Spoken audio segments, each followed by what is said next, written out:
Welcome, the Lord's chosen. Some storms don't arrive to destroy you. They show up to reveal exactly who should never have had access to you in the first place. That's the strange thing about humiliation rituals. They're never really designed to test your weakness. They're built to expose someone else's obsession with control. And the moment you refuse to crumble, the entire script flipped in a way nobody in the room was prepared for. One psychological study even noted that people who don't react to public embarrassment trigger more discomfort in the observers than the target, because your calm becomes a mirror, and suddenly everyone sees their own insecurity looking back at them. And that's exactly what happened here. Your humiliation wasn't just a moment. It was a malfunction in a system that relies on predictable human reactions. You didn't break down, you didn't play the role, and you definitely didn't give them the emotional episode they rehearsed. Instead, you stood there with the kind of composure that makes powerful people whisper, "Wait, who did we just try this on?" It rattled them, not because you fought back, but because you didn't need to. They expected fireworks and got a silent psychological checkmate. And let's be honest, the way you handled it had a sprinkle of dark humor. It's like someone planned an entire dramatic theater performance and you showed up without reading your lines, shrugged, and walked right off stage while they were still monologuing. Nothing terrifies orchestrators more than realizing their production has no effect on the main character. So now you have their attention. Not the casual kind, the heavy kind, the kind that comes from people watching a situation they created spin out of their control, all because you chose to stay centered instead of shattered. This is the moment everything changed, not because they humiliated you, but because you exposed what they never wanted anyone to see. You are unshaken, unmoved, and unmanageable. And that is the real reason your humiliation ritual landed in the eyes of some dangerously powerful people. Number one, they studied your breaking point and realized you don't have one. Most people have a moment where they mentally buckle under pressure. It might be a look, a comment, a situation that hits a soft spot or exposes something they'd rather hide. The whole purpose of a humiliation ritual is to find that exact moment, the crack where a person stops being composed and starts being controllable. But when they tried it on you, something unexpected happened. Nothing. You didn't snap, you didn't shut down, and you didn't melt into the reaction they anticipated. You stayed present, grounded, and fully aware, and that's when they realized the uncomfortable truth. Your breaking point isn't where ordinary people fall apart. This wasn't strength in the dramatic sense. It wasn't some heroic rise above adversity. It was something far more unsettling to the people watching. You responded like someone whose self-worth isn't tied to the situation. You didn't give them emotional access. You didn't hand over the keys to your mind. And that's a level of internal control most people can't maintain under pressure. It made them step back and study you differently, not as someone going through something, but as someone they seriously underestimated. What frightened them most was that you didn't need to fight back to prove you were unaffected. Your calm wasn't fake. It wasn't forced. It was the kind of calm that comes from a person who's already faced things far heavier than whatever petty performance they orchestrated. They didn't break you because they couldn't reach the part of you they wanted to get their hands on. That's when they realized you weren't participating in their ritual. You were observing it. Your reaction exposed their weakness instead of yours. They planned to test you, but ended up revealing themselves. And in that moment, they saw something they rarely encounter, a person who isn't ruled by panic, shame, or public opinion. They saw someone who doesn't collapse under pressure, because pressure is something you've already made peace with. And once they saw that, they understood the truth they didn't want to admit. You're not someone they can break, because you've outgrown the very tools they use to control people. Number 2, you exposed what happens when shame has nowhere to land. Humiliation rituals are designed to stick. They're carefully crafted to leave marks, mental, emotional, and sometimes even social. Every whispered insult, every staged, awkward moment, every pointed look is meant to land somewhere inside you, to lodge in your self-image and make you question your value. That's how the system works. It finds the soft spot and presses until you react. But when it came to you, there was nowhere for it to stick. You didn't recoil, you didn't falter, and you didn't even flinch. The energy that was supposed to land on you just hung there, awkward, ineffective, and glaringly obvious to everyone in the room. That's when they realized something terrifying. They were facing someone whose shame has nowhere to live. The moment is subtle but profound. People don't usually see humiliation fail this way. Most targets internalize, replay the embarrassment over and over, and allow it to shape their next moves. You didn't do that. You treated it like a weightless object, something to observe, something to catalog, not something that could infiltrate your sense of self. And because of that, you didn't just survive the ritual, you exposed it for what it really was, an exercise in control that only works if the target believes in its power. Powerful people watching you realized this immediately. They saw their tools they've used to bend others, fail spectacularly. Their strategies, rehearsed for months, bounced off you without leaving a scratch. And the more they watched, the more they understood that their humiliation wasn't landing on you, it was reflecting back on them.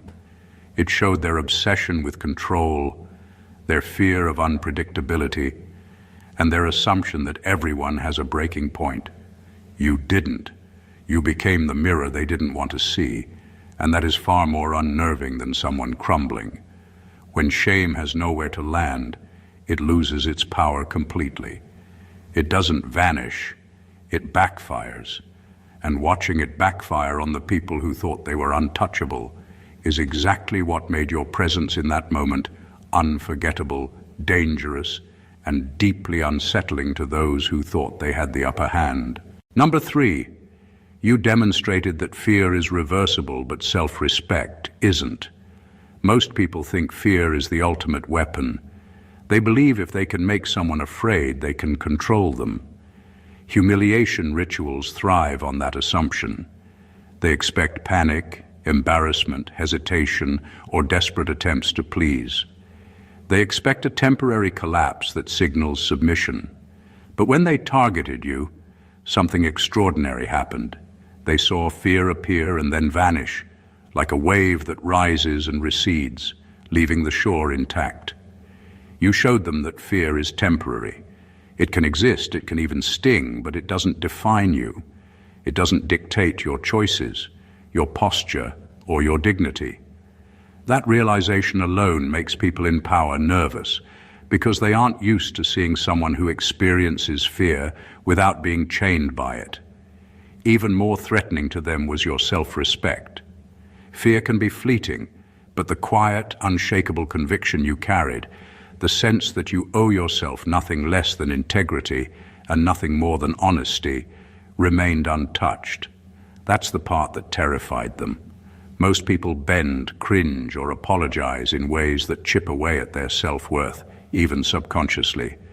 You didn't. Every insult, every calculated humiliation, every gaze designed to destabilize you bounced off that inner boundary. They expected the fear to translate into self-deprecation, into a crack in your armor. Instead, they found that your core respect for yourself was untouchable, immovable, and completely separate from the momentary tremors of fear they could create. What made this even more alarming was the rhythm of it. They could see fear flicker, register its presence, and then evaporate.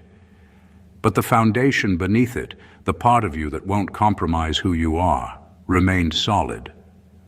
To powerful people, this is dangerous because control relies on predictable reactions.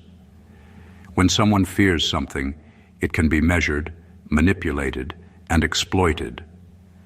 But when someone can feel fear without letting it erode their principles, they become unpredictable. They become untouchable in ways the orchestrators cannot anticipate. That's exactly what you showed in that moment. Fear is a tool, but self-respect is a fortress.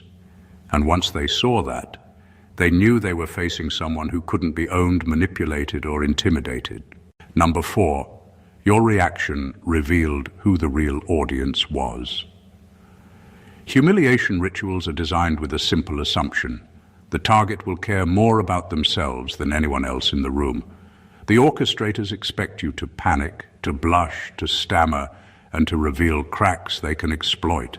That's the audience they imagined. You reacting, providing the entertainment. But when it came to you, that illusion shattered.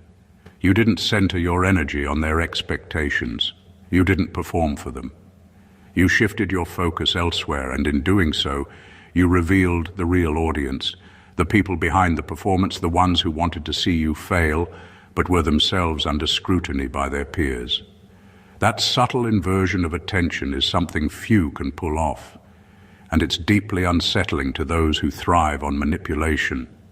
Your reaction was calm, precise, and detached, and that's exactly what made them uneasy. By refusing to validate their assumptions, you forced them to see themselves. Every calculated insult, every staged, awkward moment, and every orchestrated pressure point bounced back on the observers, exposing their own fears, insecurities, and compulsions to dominate. They had been hiding behind a ritual, thinking it would shield them from judgment, but you silently turned the spotlight on them. That's when they realized the humiliation wasn't for the crowd. It was for them. The brilliance of this is in its simplicity. Power often disguises itself as control, but real power is always observed. They thought you were the performer. You showed them they were. Every twitch, every strained laugh, every overplayed gesture became part of a reflection they didn't anticipate. You didn't just survive the ritual, you redefined it in real time, transforming the spectacle into a mirror that revealed motives, weakness, and obsession. In that moment, the whole dynamic shifted. The ritual lost its intended purpose, and you became the silent force observing the manipulators rather than being observed. You showed that mastery isn't in reaction, but in awareness, and that awareness exposed who truly mattered in the room. And that is the exact reason powerful people started to pay attention, not to control you, but to understand you, and to measure the threat of someone who sees the system for what it is. Number 5, they noticed you treated the ordeal like data, not drama. Most people react to humiliation like it's a performance they have to survive. Their hearts race, their thoughts scramble, and every instinct screams to explain, justify, or apologize. That's exactly what the ritual is designed to provoke, a chaotic response that can be observed, analyzed, and used to manipulate. But you didn't do that. You treated the entire ordeal like data. Every glance, every whisper, every staged insult was logged, analyzed, and cataloged in real time. Nothing about you was frantic, desperate, or reactive. You didn't give them the chaos they expected. You gave them clarity instead. That's what made your presence so unnerving. By observing rather than reacting, you flipped the script completely. What was meant to destabilize you became a window into the mechanics of their behavior. They began to realize that their power relied entirely on emotional manipulation, and you weren't supplying the raw material they needed. They could orchestrate the entire scenario, but it didn't matter. You were already several steps ahead, seeing patterns they assumed only they could control. Every subtle tactic, every attempt to provoke shame, every carefully calculated gesture became a piece of information to you, not a weapon against you. That kind of detachment is rare, and it's exactly why it triggered a level of fear in observers that humiliation itself could never reach. The brilliance in your approach lies in the contrast. While everyone else in the room expected drama, spectacle, and emotional breakdown, you provided none of it. You were not performing, you were analyzing, and that made the manipulators uncomfortable in ways words cannot capture. They realized they were no longer the architects. They were being studied, measured, and understood. When humiliation becomes data instead of a crisis, the power dynamic collapses. You aren't just surviving the situation, you are gaining insight from it, building a mental map of every motive, flaw, and insecurity in the room. And that is why they began to notice you, not as someone to control, but as someone impossible to predict, impossible to manipulate, and quietly dangerous in the most subtle, undeniable way. Number 6, your silence didn't confuse them. Your clarity did. Silence in a humiliation ritual is usually a weapon wielded by the orchestrators, a vacuum meant to make the target feel exposed, awkward, and desperate to fill the space. Most people panic when confronted with that emptiness. They speak too fast, apologize too much, or react with nervous laughter, and the manipulators feed on that. But your silence was not the confusion they expected. It wasn't hesitation or weakness. It was clarity, calm, deliberate, and almost surgical in its precision. And that is what unnerved them far more than any reaction ever could. They watched, expecting to see someone scrambling to justify themselves, and instead, they saw someone fully present, absorbing the moment, observing the room, and processing it with a quiet intelligence that refused to be hurried or manipulated. That kind of calm is rare, and it forces the observers to confront something they weren't prepared for, the realization that their power depends entirely on the target's participation. Your silence made them painfully aware that you were not participating. Every glance, every calculated humiliation, every whispered jab bounced off without leaving a dent. They were used to seeing chaos, but what they saw in you was composed, aware, and untouchable. The effect of your clarity was like a mirror held up to them.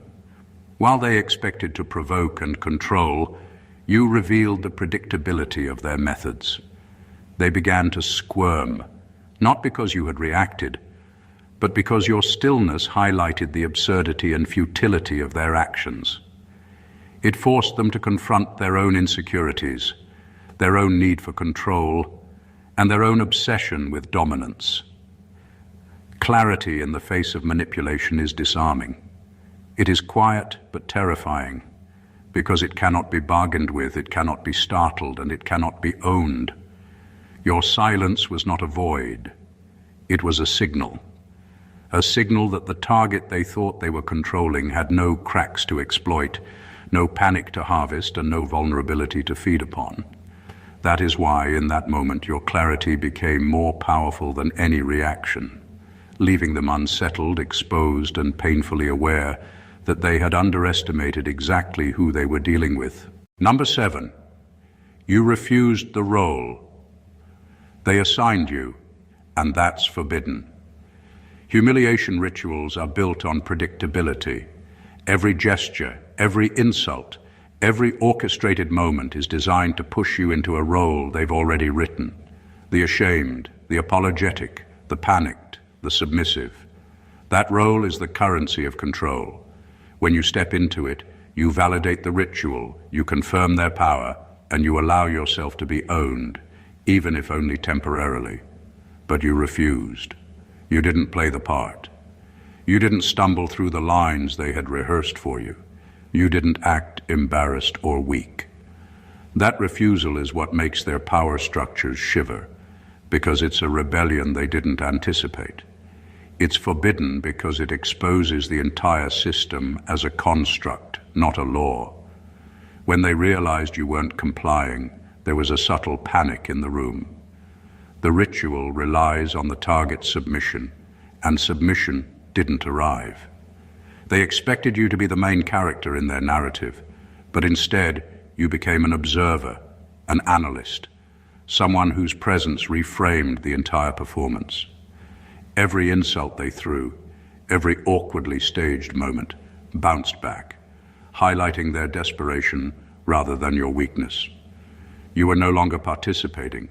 You were controlling the perception of the moment without even moving.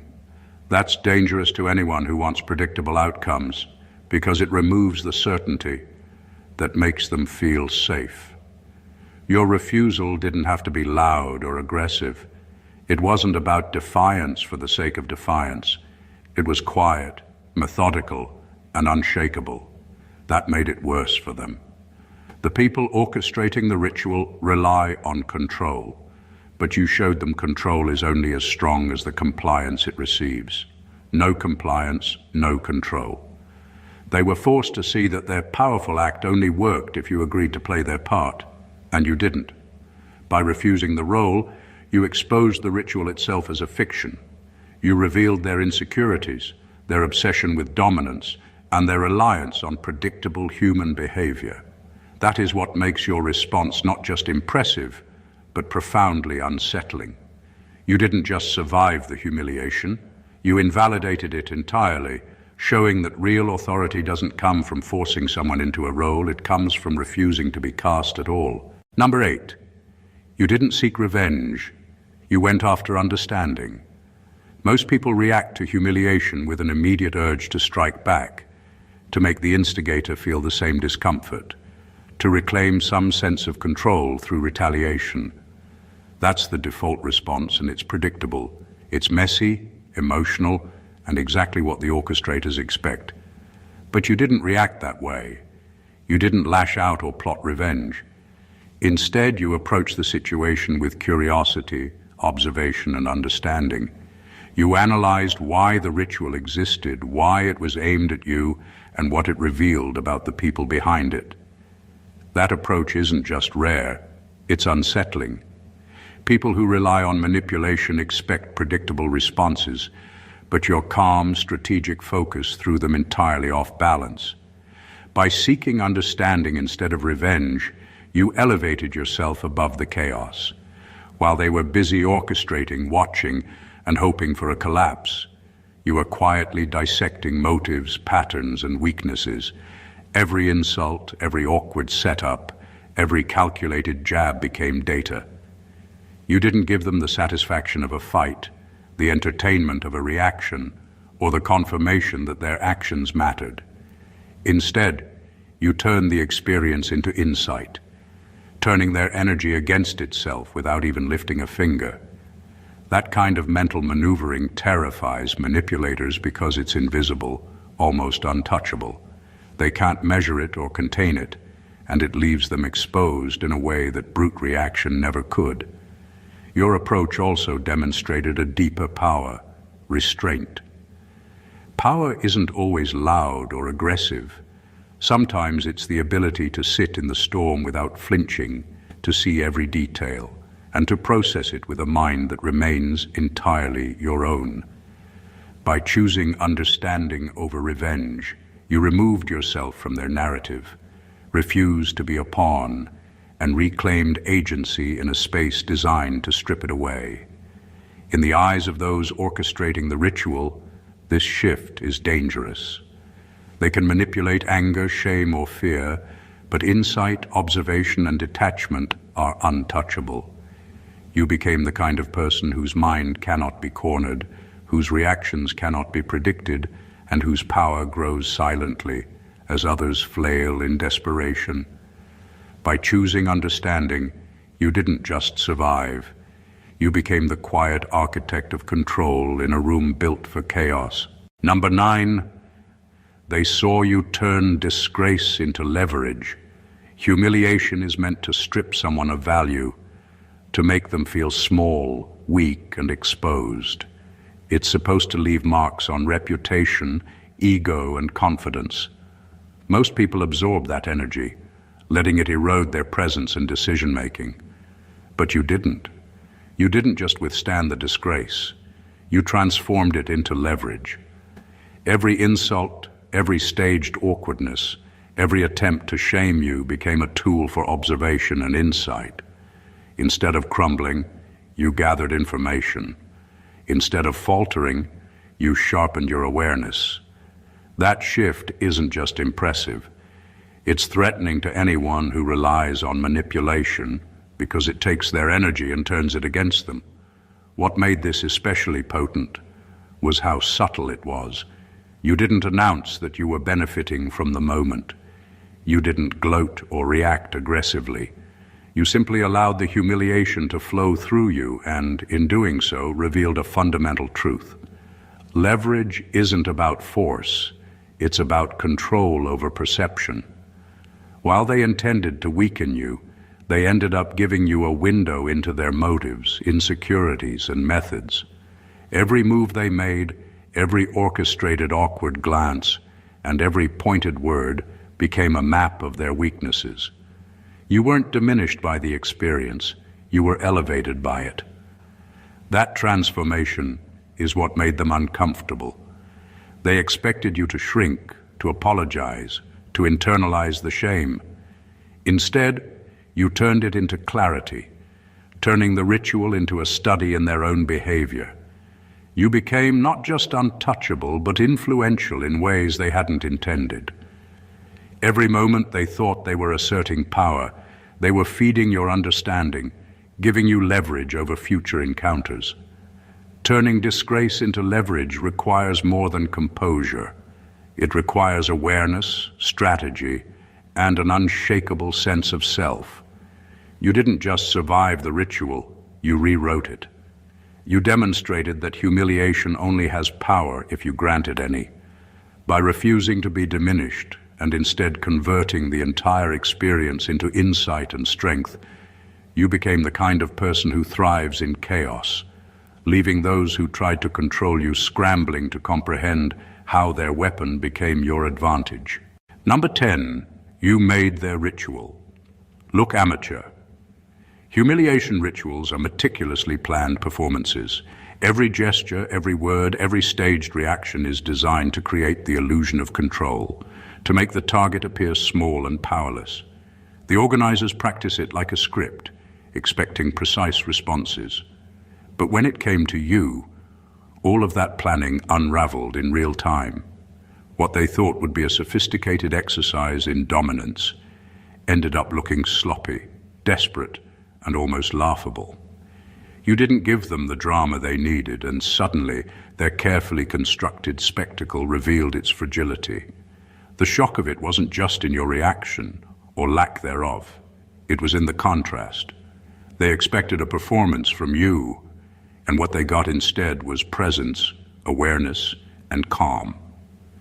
Every awkward pause, every orchestrated insult, every manipulative gesture they had rehearsed collided with your composure, exposing the ritual's weaknesses.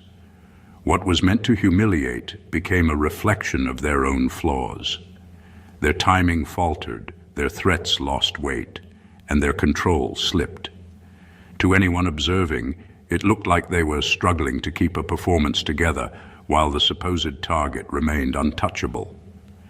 This is what makes the moment so powerful. You didn't actively sabotage them. You didn't make a scene or call them out. You simply existed in a way that made their artifice obvious, and that realization hit them harder than any confrontation could have. They weren't seeing you as unbreakable. They were seeing themselves as clumsy, amateurish, and predictable. Every calculated insult, every manipulative pause, every attempt at orchestration backfired, not because you fought it, but because you refused to validate it. In that room, control shifted subtly but unmistakably. You became the standard by which their competence, or lack of it, was measured. The humiliation they intended to impose on you ended up being a mirror, reflecting their own insecurities and failures. You didn't just survive the ritual, you exposed it as flimsy, ineffective, and entirely dependent on your compliance. By making their performance look amateur, you claimed a silent victory that no reaction could have achieved, leaving them exposed and questioning everything they thought they understood about power and control. Number 11, they realized you don't fear being seen, you fear being misunderstood. Humiliation rituals are built on visibility. The people behind them believe that if they can make someone exposed, embarrassed, or awkward, they gain control. Most people fear being seen in those moments. They fear the judgment, the ridicule, the momentary collapse that makes them feel small. But you operate differently. You don't fear being seen. You've learned long ago that people will always have opinions, and that visibility alone can never touch the core of who you are. What you fear and what you guard carefully is being misunderstood. That subtle difference is what threw the orchestrators completely off balance. When they attempted to humiliate you, they assumed they were targeting fear of exposure. Instead, they found someone who could face the room without flinching, someone whose presence didn't bend under scrutiny. Their gestures, insults, and setups landed on someone who didn't shrink or try to hide, and that reality began to unsettle them. They realized immediately that they were dealing with a person whose boundaries don't rely on others' perceptions. You weren't performing for them, apologizing for being human, or trying to justify your actions. You were simply being yourself, clear and unshakable, and that made every attempt to manipulate completely ineffective. The moment they recognized this, the entire power dynamic shifted.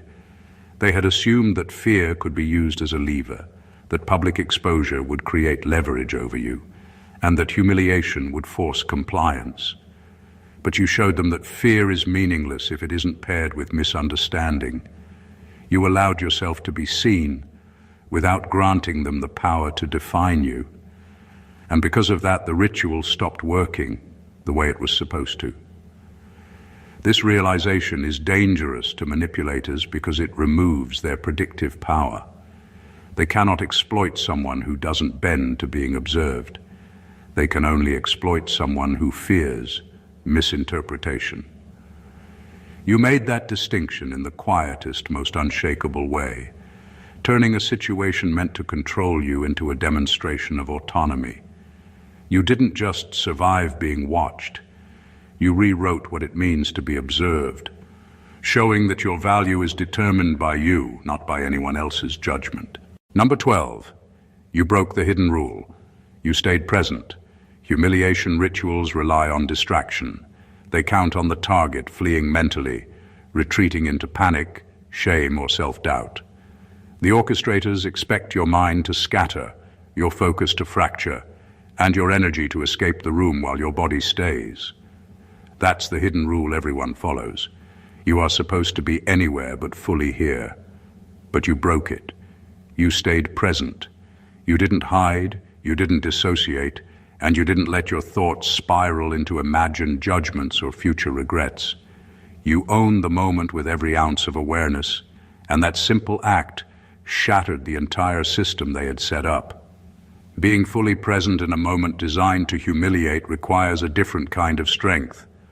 Most people respond with noise, excuses, laughter, shame, or defensiveness because they are trying to escape the discomfort. You responded with clarity, with attention, and with a refusal to give them the leverage they expected.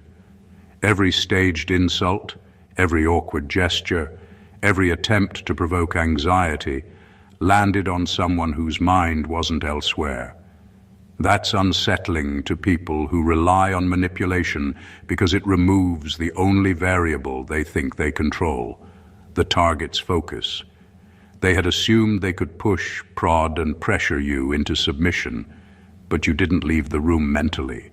You were not just enduring, you were absorbing, processing, and understanding. Staying present transformed the ritual into something completely different. You weren't just surviving, you were learning, cataloging, and quietly turning the experience into insight. Every flaw in their approach, every overplayed gesture, every tiny crack in their control became visible to you, not because you sought it, but because you refused to be mentally absent. They realized too late that their attempts to dominate had handed you power instead, and their own failures were now glaringly obvious. Presence in the midst of chaos is a kind of quiet, terrifying mastery. You didn't need to react, to argue, or to defend yourself. You simply stayed in the moment, fully aware, fully unshaken, and fully in control. And that is why the people orchestrating the ritual saw you not as a participant, but as someone whose mind they could never corner or predict. Number 13. They saw that you're the type who learns faster under attack. Most people falter under pressure. When humiliation hits, it scrambles the mind, frays nerves, and slows thinking. That's why rituals like this exist. They assume stress will equal submission, that discomfort will cloud judgment and create predictable reactions. But you proved something entirely different. Under the exact conditions meant to destabilize you, you became sharper. Every insult, every awkward pause, every calculated attempt at embarrassment didn't weaken you. It educated you. You absorbed information faster than anyone could anticipate, mapping motives, spotting insecurities, and understanding the mechanics of control as they tried to impose it. That's not just resilience. That's the kind of awareness that makes manipulators deeply uneasy. They watched, expecting hesitation and vulnerability, but instead they saw mental agility. Your mind wasn't spiraling. It was observing, analyzing, and cataloging every detail. Every attack became a lesson. Every attempt to destabilize became a blueprint for insight. You weren't reacting emotionally. You were learning strategically, turning pressure into clarity. And that's the exact moment they realized they were dealing with someone unpredictable. Most targets under attack respond with fear or shame. You responded with observation and growth, and that unpredictability is a threat to anyone who thrives on control. What made it even more unnerving was the quiet efficiency of your process.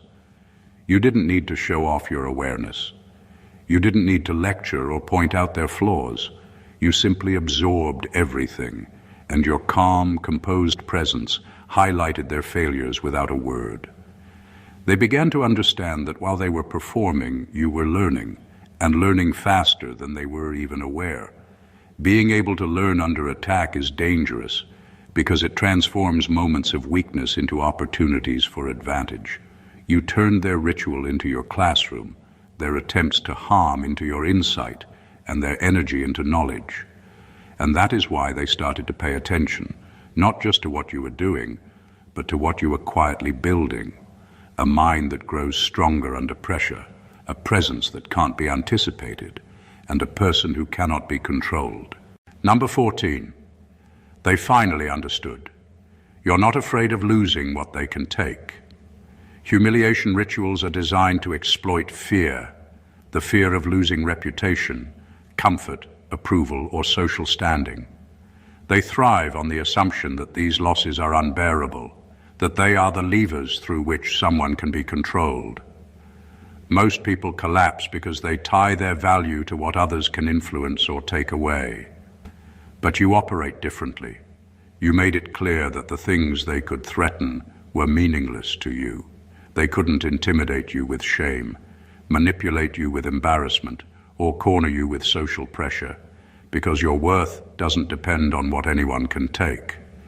That realization is what made them truly uneasy, and it's also what makes you untouchable in ways most people can't even comprehend. They watched, expecting panic, hesitation, and compromise, but found none. Every carefully constructed insult, every staged situation, and every attempt to unsettle you landed on someone who had nothing to lose in the way they imagined. That lack of fear isn't arrogance, it's clarity. You know where your value lies, and it isn't in the hands of others. By refusing to bow to their expectations, you exposed a frightening truth. Their power is entirely dependent on your willingness to care about it, and you simply didn't. What made this even more unsettling to them is the ripple effect. People who rely on control expect compliance because fear is assumed to be universal. When they realized that their influence had no effect on you, They were forced to confront the uncomfortable truth that they were powerless in the presence of someone who refuses to be manipulated by threats. Every move they made, every attempt to provoke, every look of judgment fell flat. You didn't just withstand the situation. You demonstrated a type of independence that cannot be bought, bargained with, or coerced. This is why they finally understood that you are a force beyond their reach. They saw that real power isn't in what others can take. It's in refusing to let them hold anything over you. You didn't just survive their humiliation. You revealed the futility of their attempts to control anyone who has mastered themselves. And that clarity, that freedom from fear, is the ultimate kind of dominance. They saw it, and they could not ignore it. In the end, what began as a carefully orchestrated attempt to humiliate you became the stage on which your true strength, awareness, and composure were revealed. Every move they thought would break you, every insult meant to wound, every moment designed to expose weakness, instead highlighted your clarity, resilience, and mastery over yourself. You turned fear into insight, shame into leverage, and pressure into understanding. The very tools they wielded to dominate became the instruments by which you observed, learned, and rose above. What they didn't anticipate was that you operate on a different level. Fear is temporary, self-respect is untouchable, and humiliation only works when you let it. You refused to play the role they assigned, stayed fully present, and transformed every attack into knowledge and opportunity. You didn't just survive. You rewrote the rules.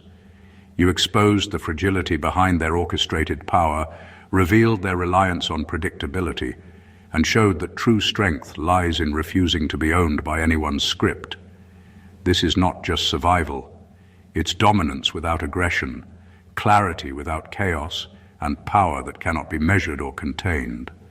The people watching realize too late that control isn't taken by force, it's surrendered by compliance. And you surrendered nothing. You became the observer, the strategist, the untouchable presence in a room built to break others. In that realization lies your quiet victory, the kind that leaves a lasting impression, commands attention, and shifts the balance entirely. If this story resonated with you, if it made you see strength, awareness, and composure in a new light, don't keep it to yourself. Subscribe to the channel to catch more insights like this. Like, comment, and share, so others can see what it means to rise above manipulation and emerge untouchable. Your support helps keep these truths alive and spreading, and together we can learn to navigate the world with power, clarity, and unshakable presence. Stay blessed always.